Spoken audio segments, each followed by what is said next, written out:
As far back as a few months ago, I've always wanted to find the best third space.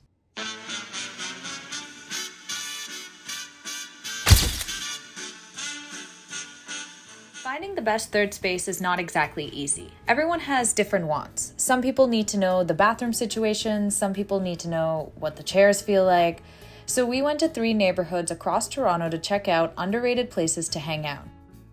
If you find yourself at Downsview Park station on line 1 and you walk 20 minutes, boom, you'll find yourself here at Downsview Park, where there are lots of amenities for walking, biking, and enjoying the green space. There's a lot of opportunity to build community here.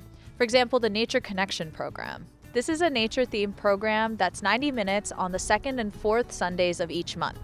Every 2 Sundays a month, we do a Nature Connection program where we invite members of the public to come out and learn about nature. And every single Nature Connection program is a new theme. I've already seen that there's some families who come back to every single Nature Connection.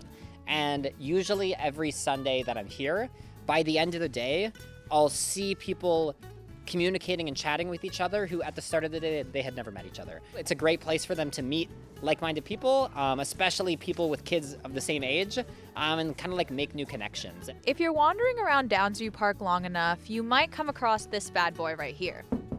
And if you're wondering to yourself, how do I get in there? Same, bestie. You can apply to join Downsview Park Greenhouse Project. Through this program, you can learn about and contribute to growing native plants. This is where I met Judy Stratz, a volunteer for the program. One of my passions is gardening, as well as environmental issues as well. So the Downsview Park is now regenerating the space and using native plants to regenerate.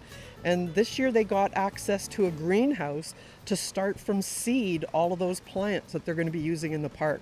It's a great opportunity for me to share my passions and get my fingers in the dirt. Definitely making a new community of connected individuals that are even further connected with other organizations that again help you to expand your network, and especially if it's something you're passionate about, you get to meet all kinds of people that are passionate about the same thing. If you're in the neighborhood, you can also check out the Downsview Park Farmers Market, where you can browse furniture, food, and more. You will see this as soon as you get off the Downsview Park station on the TTC. If you're looking to get active, you can always join the Edith Vale Community Center. This center is located near Finch Avenue and Senlac Road and has spaces like dance studios, fitness rooms, and more. If you're looking for something more south, well, there's a lot happening in downtown Toronto, but it can be expensive or just overwhelming to even start to look. So we found you some gems. It's always been my dream to be the next Radio Rebel.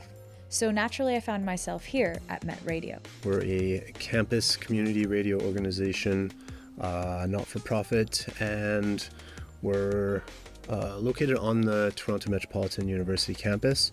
But the cool thing about it, I think a lot of people misunderstand that for meaning that it's a student-run place, which there's lots of students here, but anybody can be a member.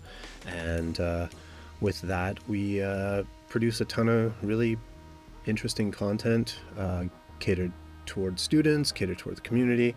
They have many opportunities for volunteering, workshops, and community events. We'll do little events. We have a partnership with a local bar called the Winona on Bloor, and the last Sunday of every month we've been going there to do a record spinning party, so anybody can come and bring their records, and just a fun way to connect with the community, play some music, and hopefully get our name out there.